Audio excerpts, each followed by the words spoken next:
રમવામાં લોકોની સામાન્ય ભૂલના હિસાબે આજ સૌરાષ્ટ્રને કે ગુજરાતને નહીં પૂરા દેશને ભોગવવા જોઈએ. સારી એથ્લેટ છે, સારી મહેનત કરેલી છે, મેડલની દાવેદાર ત્યાં પહોંચવા માટે એને એટલી મહેનત કરવી પડી. પહેલાં સૌરાષ્ટ્ર યુનિવર્સિટીમાં આંતર શકાય છે, ત્યાં પોતાનો રેકોર્ડ બનાવી ઇન્ડિયા યુનિવર્સિટી રમવા જવાનું છે ભુવનેશ્વર. ત્યાં મહેનત કર્યા પછી બ્રોન્ઝ મેડલ એને મળે. પછી વર્લ્ડ યુનિવર્સિટી માટે સિલેક્શન હોય છે, એના માટે ટ્રાયલ હોય છે. પણ નેશનલ 2-3 ગેમ એવી રીતે રમી લઈ જેની અંદર પોતાની મેડલ છે, પોતે ક્વોલિફાય કરેલું છે. એના માટે એને એન્ટ્રી મળી હતી 400 મીટરમાં પર્સનલ ગેમમાં જર્મની ખાતે વર્લ્ડ. ત્યાં જવા માટે આ લોકોની એન્ટ્રી બધી વર્લ્ડ યુનિવર્સિટીની કિટ યુનિવર્સિટી ભુવનેશ્વરમાંથી થાય છે. ત્યાં લોકોની કાંઈ મિસ્ટેક કે એની એન્ટ્રી ત્યાં પહોંચી. ત્યાં પહોંચ્યા પછી જ્યારે 400 મીટર રમવાનું હતું ત્યારે ઇન્ડિયાના કોઈ પણ પ્લેયરનું તેમાં નામ નહોતું. તો સાંભળીને દેવયાનીને થોડો આઘાત લાગ્યો કે આમાં હું આના માટે જ આવી કે શું. તો એનું નામ મિક્સ રિલે અને 4x4 ગર્લ્સ સાથેની રિલે. એ પર્સનલ ઇવેન્ટ 70 વર્ષનો એવું રેકોર્ડ રજૂ આપેલો કે સૌરાષ્ટ્ર યુનિવર્સિટીની ડિગ્રી ત્યાં સુધી પહોંચે છે. એક સામાન્ય ભૂલના કારણે દેશ અને સૌરાષ્ટ્ર ગુજરાતે આપણે મેડલ કર્યું. ઘણો દુઃખ છે.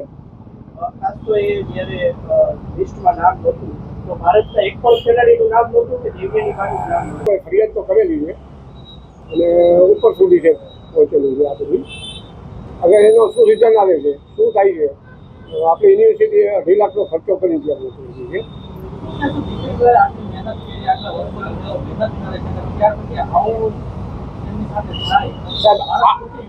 આ એક ભૂલના કારણે જેટલું દુઃખ ભોગવવાનું છે ને એ તો હવે ખેલાડી એને મારે જ ભોગવવાનું. બાકી આની અંદર ભૂલ જે ગમે તે ભૂલના કારણે ભૂલ જ છે. પણ આવી યુનિવર્સિટી વર્લ્ડ યુનિવર્સિટીમાં થઈ હોય ત્યાં આવી ભૂલ બહુ ગંભીર ભૂલ છે. ખાસ તો પહેલી વખત જ્યારે એમને આ ઘટના બની ત્યારે એમને ફોન કર્યો હતો. હા, મને કે પપ્પા એ કે આંખમાંથી આંસુ આવી ગયા કે ભાઈ પપ્પા મારવામાં નામ. થોડુંક દુઃખ તો મને પણ થયું. પછી બધી તપાસ એને બધી વાત કરી એની સાથે પહોંચતા એટલે બહુ થોડુંક આઘાત જેવું લાગ્યું. પણ એને સહન કરવું પડે. દેવીને વધારે ટેન્શન દેવાતું કેમ કે એની બીજી ઇવેન્ટ બાકી છે. એટલે એની સાથે વાત કરવા માટે થોડું મને ઓલું થયું. પણ થોડી હિંમત આપી અને રિલે બહુ સારું કરશે એટલો વિશ્વાસ છે. ખાસ તો એની કેટલા વર્ષથી પ્રેક્ટિસ કરે છે અને એમની ભૂતકાળની એચિવમેન્ટ કયા પ્રકારની કઈ એચિવમેન્ટ છે? 7 વર્ષથી પ્રેક્ટિસ કરે છે રાજકોટ એથ્લેટિક્સ ગ્રાઉન્ડ.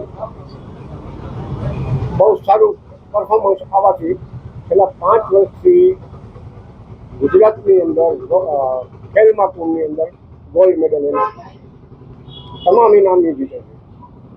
છેલ્લા 5 વર્ષની અંદર રિલે 100x200 100 મીટર એમાં એનો ગોલ્ડ મેડલ. એને એક જગ્યાએ ઇન્ટરનેશનલ નેશનલ રમવા માટે અમે ગયા હતા ત્યારે કોચનું ધ્યાન એના ઉપર કર્યું કે બહુ સારી ખેલાડી છે, આના માટે અમે ઘણી મહેનત કરી એટલે 400 મીટર કરાવ્યું.